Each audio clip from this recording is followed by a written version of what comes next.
Hola, hey everyone. What's going on? It's Aging Grateful, and I'm Bobby. Cedric. And today's video, man, it's like what they say, hindsight is 2020. Yes.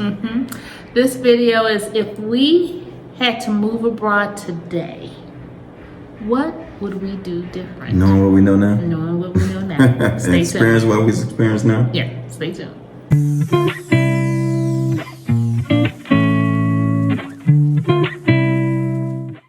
Okay, so let's get into it. Yeah, and these are not going to be in any particular order. We just kind of, Randomly thought, as we normally do, our thought process about if we were back in the United States and we decided that we were going to be moving abroad now with what we know, what things would we have done differently, or should we have done differently?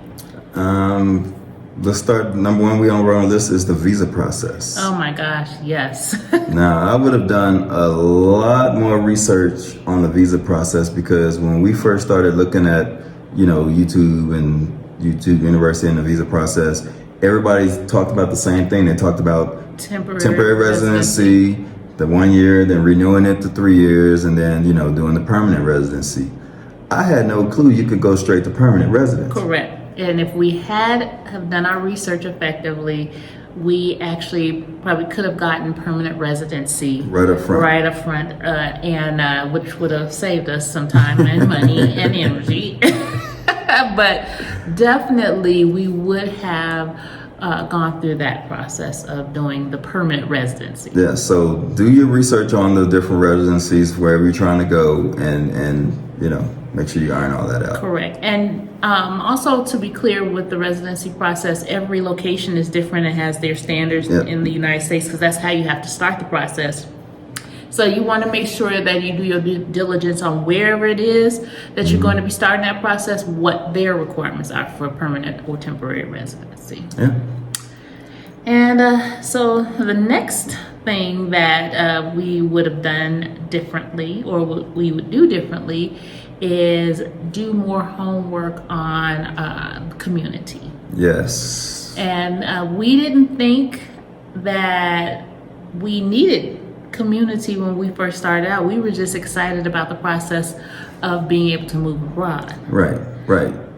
But as we are finding or have found, that it is a very welcome thing, a needed thing for us to be able to have people that we can connect with and commune with. Yeah, I think while we're going through this process. Yeah, it's very important for a myriad of reasons.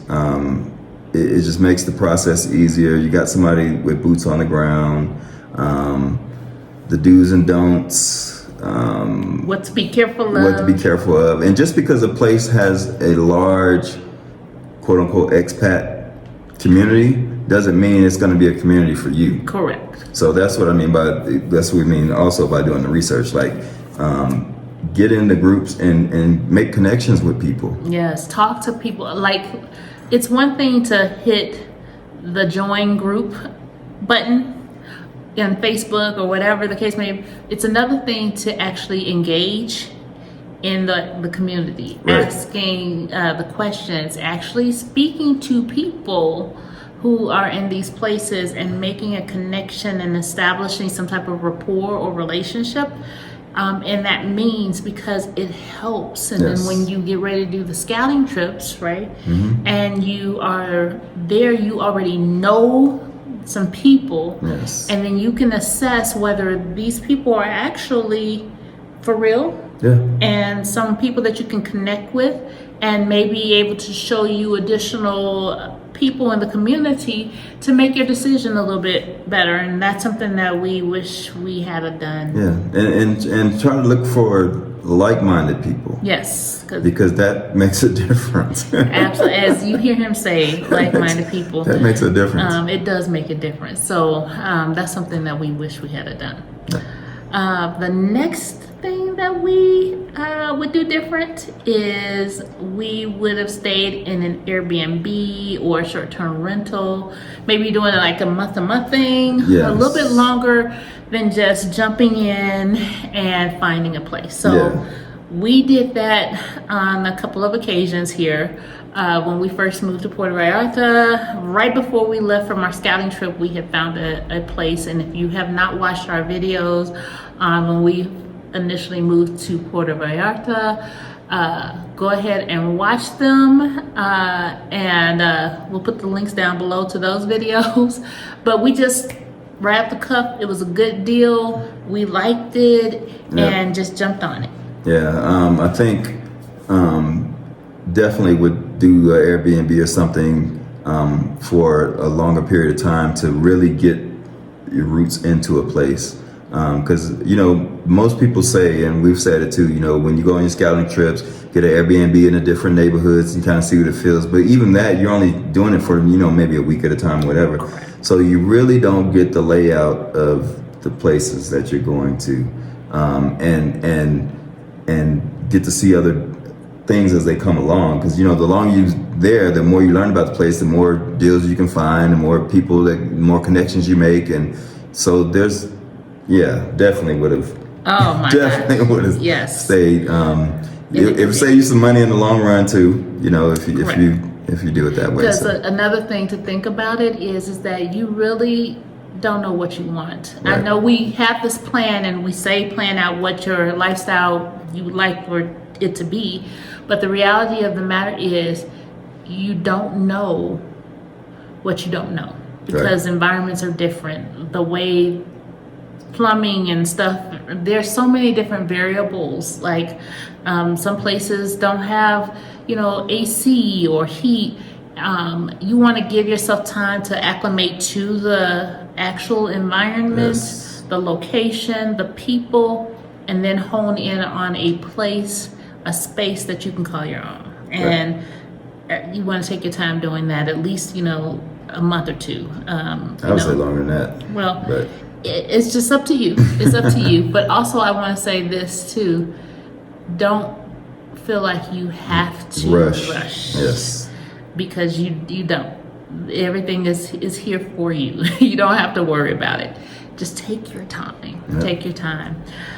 So moving on to our next thing is pick a realistic budget for rent according to your lifestyle.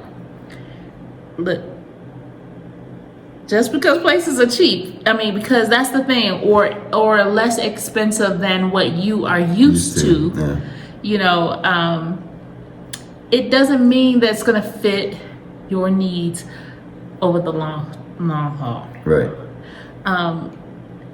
You need to know how to how you want to live, because and be realistic with that. It's we all, especially when we all first move abroad, our number one goal is to save money. We want to save money. That's usually what you shoot for. And what we're saying is that doesn't necessarily always mean that it's going to be something long term you're going to be able to enjoy. Correct. But because the thing is that we always think of sacrifice, because one of the things that we are doing here, which you know about on our channel, is that we are planning for retirement. We are trying to save. We're in the pre-retirement phase of our life. And so for us, yes, we were looking at trying to save every penny, every dollar that we could, but we got a little bit too gung-ho about it. And to the point where it started affecting our life. Like we were not living it to its fullest extent. And we're supposed to enjoy this journey of being abroad as well. And yes, there are some sacrifices that are to be made, but don't go overboard where it is stressing you out or no fun. Yes. Or uncomfortable. Uncomfortable, or you wind up hating the situation. Just find out what is comfort to you. Or as one of our friends, Tracy Collins, follow her if you have not, on here on YouTube. But everything should be pleasurable. That's her thing, pleasurable. So everything should be pleasurable. And pleasurable doesn't necessarily mean expensive. So keep that in mind. You have to find a happy medium of what is going to work for you guys, or what's lifestyle you want to live. And that probably ties back into taking your time with finding the things from before. All right. So then the next thing would be... we'll keep some of the items. Are we going to say... Are we saying this? Yes. Oh, my gosh. Keep some of your items. You know, you sell everything and get out of the country. Yes. But some of those items... you're going to wish you would have kept. Oh my gosh. Because you're going to find yourself buying them again. Probably for more than what you paid for the first time. So learn from us, and we're sharing this, and we're ripping the Band-Aid off, guys. This hurts us that we have to sit back and say this, but we do want you to know. We really want you to know. There are some things that you should consider keeping. I don't even believe we're saying this, keeping. Yes. Because those are things that are important to you, right? That you may have difficulty obtaining where you are if it's something that you use frequently. Right. As an example of that, I love my Vitamix and I love my juicer. And we gave everything away, like we were just like, there was no tomorrow. I mean, we was ham. Yeah. Him more than me, ham. But what happens when we got settled, these are things that I normally have. We normally use the blender and the juicer, right? And trying to find an equivalent was not happening. I mean, it was not happening. So when we did go back and visit into the States, I got a juicer and had to bring it back. Same juicer that we gave away for cheap. Had to buy it again.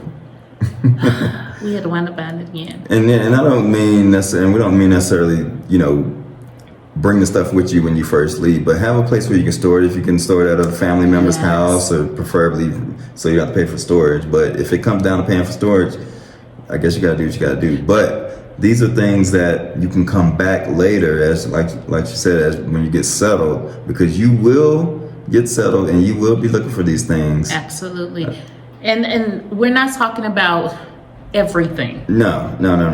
We are specifically talking about things that you know that you are using on a consistent basis, or that is something that you truly love and cherish, not something that's been sitting in the attic for 15 years that somebody gave you and you have you're like, oh my gosh, I can't get rid. No, not those things. You're talking about like that cast iron skillet that oh my gosh, or the things that you know you're going to be needing and using. A camera that costs you a gazillion dollars, that you know that you love shooting photography every day. Like a teleprompter for the making videos. Yes. These are things that you know you're going to use. So don't get rid of those things. You know, like you said, if you have a family member or something that you can store it in, you know, do that. Or if you have to get storage, store for a short period of time. Set a realistic goal too about that. Don't be sitting here 3 years with a storage unit. Yeah. Because one day you might come back with no. Definitely be strategic about it. Absolutely. If you know that you're going to be going back maybe within 4, 6, 8 months, and you're able to bring those things back or ship them, that's fine. But don't waste money where you don't have to waste money. All right. So now that hurt, we will move on to the next thing, and we have it all written down here, guys. So the next thing is to move abroad. This is what we would have done differently. Move abroad where we wanted to sooner. We chose, one of the reasons why we had chosen Puerto Vallarta, because it is a beautiful location. It is breathtaking. Water, people, everything is beautiful about Puerto Vallarta, right? But one of the reasons why we moved was proximity to the United States, proximity to Arizona, because we have 2 of our children are still in high school. And so with that being said, we wanted to make sure that we could get back and forth quickly, do things that we needed to in case we needed to go back for them.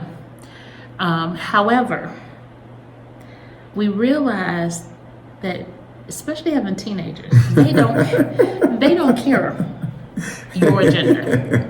They don't care your agenda. If you are sitting in a room in the States and you're still sitting in the room in outside of the state, it doesn't make a difference where we are at that point. But we thought we were doing what was best for our family, right? Being there. However, realizing upon visiting San Miguel, which we are in now, that one of our daughters, our youngest, enjoyed this life better.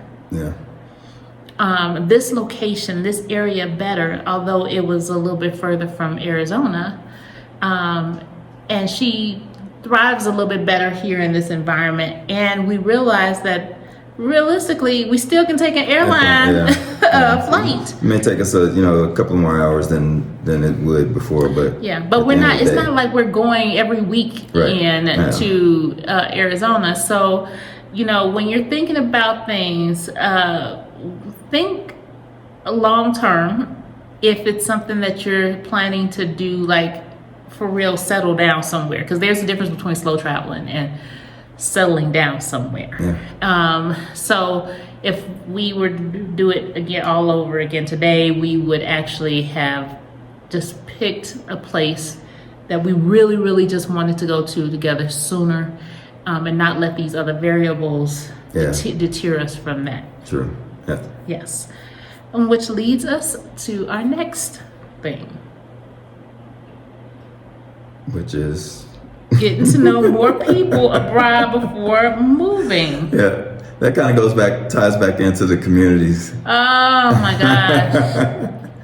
So one of the things that we will share with you here, and the reason why we're actually spending time, because we addressed it earlier, the reason why we're spending a little bit more time on this is because one of the things that was so interesting to us about moving here to San Miguel was we did not know that we would establish this type of community that we have. And what I mean by that is we really have solidified some true friendships here. It's not just about the community aspect of having people abroad. It is making really true connections with friendship. And one of the things that helped was establishing our connections online. And believe it or not, as crazy as it sounds, we made much more of a connection that way online, like realistically having conversations all the time online. It wasn't just a like your comment, that was nice, can't wait to see you soon. I mean, really having some conversations to the point that when we actually moved here, it was like we already knew these people. And yes, you can have that kind of friendships, relationships before moving abroad. And I didn't even know that you could do that. Not on that level. Yes. I mean, I guess that's the way the kids do it nowadays anyway. So we behind the 8 ball on that. But yes, it definitely made a difference. It really did. It's kind of hard to even explain it, but it definitely made a huge difference. Absolutely. And it helps make the transition smoother too. So much smoother. Absolutely. By feeling like you have people that you can depend on. Well, actually having people that you can depend on, that you can actually depend on. They're not saying it just to be the nice thing to say. No, people actually mean what they say and are dependable and are genuinely trying to help you make the transition as easy as possible and avoid the mistakes that they may have made, and so on and so on and so on. Yes, so. Those that have gone before us. I love it. Yeah. So, which leads us to our next one, which is we wished we had of moved abroad sooner. Yes. Yes. And yes. Had we known that moving abroad was an option, we would have jumped sooner. I mean, goodness, this world is beautiful. I mean, Mexico is gorgeous. I mean, gorgeous. And we have this opportunity to explore. And if we had the opportunity to have done it sooner. Oh, yeah, we'd have been gone. If we knew about this beforehand, oh, yeah, we would have been gone. Our kids probably would have been speaking all kind of languages.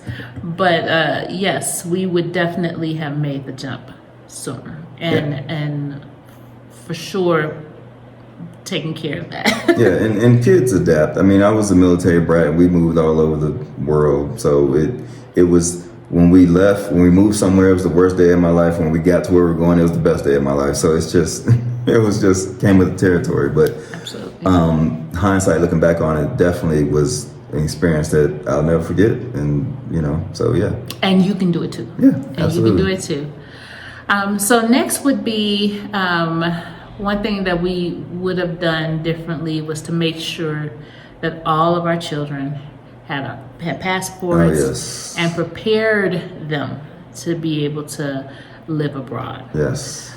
So the majority of our children are grown.